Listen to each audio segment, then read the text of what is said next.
ಈ ಬಾರಿಯ ವಿಶ್ವವಿಖ್ಯಾತ ನಾಡ ಹಬ್ಬ ಮೈಸೂರು ದಸರಾ ಮಹೋತ್ಸವದ ವಿಜಯದಶಮಿ ಜಂಬೂ ಸವಾರಿ ಮೆರವಣಿಗೆಗೆ ಅಭಿಮನ್ಯು ನೇತೃತ್ವದ ಅಂದರೆ ಚಿನ್ನದ ಅಂಬಾರಿಯನ್ನು ಹೊತ್ತು ಸಾಗುವಂಥ ಅಭಿಮನ್ಯು ನೇತೃತ್ವದ ಒಂದು ಗಜಪಡೆಗೆ ಮರದ ಅಂಬಾರಿಯನ್ನು ಹೊತ್ತು ಸಾಗುವಂಥ ತಾಲೀಮನ್ನು ಆರಂಭಿಸಲಾಯಿತು. ಅರಮನೆಯ ಆವರಣದ ಅಂದರೆ ಮೈಸೂರು ರಾಜಮನೆತನದವರು ವಾಸ ಮಾಡ್ತಾ ಇರುವಂಥ ಒಂದು ಖಾಸಗಿ ನಿವಾಸದ ಸನಿಹದಲ್ಲಿ ಅದು ಜಂಬೂ ಸವಾರಿ ಮೆರವಣಿಗೆಯ ದಿವಸ ಚಿನ್ನದ ಅಂಬಾರಿಯನ್ನು ಕಟ್ಟುವಂಥ ಸ್ಥಳದಲ್ಲೇ ಮರದ ಅಂಬಾರಿಯನ್ನು ಕೂಡ ಕಟ್ಟುವಂಥ ಒಂದು ಕೈಕಾರ್ಯವನ್ನು ನೆರವೇರಿಸಲಾಯಿತು.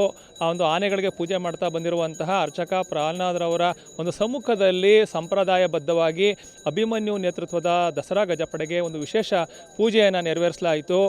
ಅಭಿಮನ್ಯುವಿನ ಎಡಬಲದಲ್ಲಿ ಕುಮ್ಕಿ ಆನೆಗಳಾಗಿ ಹಿರಣ್ಯ ಮತ್ತು ಲಕ್ಷ್ಮಿಯನ್ನು ನಿಲ್ಲಿಸಿ ವಿಶೇಷ ಪೂಜೆಯನ್ನು ಸಲ್ಲಿಸಲಾಯಿತು. ಈ ಮುಖಾಂತರ ಅಭಿಮನ್ಯುವಿಗೆ ಮರದ ಅಂಬಾರಿಯನ್ನು ಕಟ್ಟಿ ಒಂದು ತಾಲೀಮನ್ನು ಆರಂಭಿಸಲಾಯಿತು. ಮೈಸೂರು ಅರಮನೆಯ ಒಂದು ಬಲರಾಮ ದ್ವಾರದ ಮೂಲಕ ಹೊರಟಂತಹ ಅಭಿಮನ್ಯು ಚಾಮರಾಜೇಂದ್ರ ವೃತ್ತ, KR ವೃತ್ತ, ಸಾಜೂರು ರಸ್ತೆಯ ಮಾರ್ಗವಾಗಿ ಆಯುರ್ವೇದಿಕ ವೃತ್ತ, RMC ವೃತ್ತದ ಮುಖಾಂತರ ಸಾಗಿ ಬನ್ನಿ ಮಂಟಪವನ್ನು ತಲುಪುವ ಮುಖಾಂತರ ಒಂದು ಮರದ ಅಂಬಾರಿಯಂತೂ ಸಾಗುವಂಥ ತಾಲೀಮನ್ನು ಯಶಸ್ವಿಗೊಳಿಸ್ತಾ ಅಂತ ಹೇಳ್ಬೋದು. ಈ ಮುಖಾಂತರ ಒಂದು ಜಂಬೂ ಸವಾರಿ ಮೆರವಣಿಗೆಗೆ ಇನ್ನು 3 ವಾರ ಮಾತ್ರ ಬಾಕಿ ಇರೋ ಒಂದು ಕಾರಣದಿಂದಾಗಿ ಒಂದು ದಸರಾ ಗಜಪಡೆಗೆ ಒಂದು ತಾಲೀಮನ್ನು ಈಗ ಮತ್ತಷ್ಟು ಬಿರುಸುಗೊಳಿಸಲಾಗ್ತದೆ. ಈ ರೀತಿ ಹಂತವಾಗಿ ಅಂದರೆ ಇಲ್ಲಿವರೆಗೂ ಕೂಡ ಒಂದು ಭಾರವನ್ನು ಹೊತ್ತು ಸಾಗುವಂಥ ತಾಲೀಮನ್ನು ಮಾತ್ರ ನಡೆಸಲಾಗ್ತಾ ಇತ್ತು.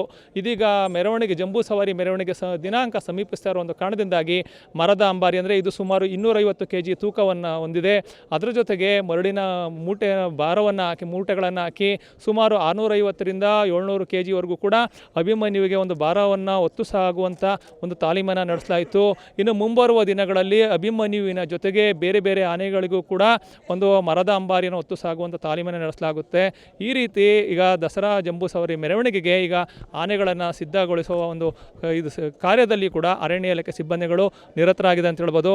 ಇನ್ನು ಜಂಬೂ ಸವಾರಿ ಮೆರವಣಿಗೆಗೆ ಕೇವಲ 3 ವಾರಗಳು ಮಾತ್ರ ಬಾಕಿ ಇರುವ ಒಂದು ಕಾರಣದಿಂದಾಗಿ ಒಂದು ದಸರಾ ಗಜಪಡೆಗೆ ಒಂದು ತಾಲೀಮನ್ನು ಕೂಡ ಈಗ ತೀವ್ರಗೊಳಿಸುವಂಥ ಕಾರ್ಯ ಈಗ ಬಿರುಸಿನಿಂದ ಸಾಗಿದೆ ಅಂತ ಹೇಳ್ಬೋದು.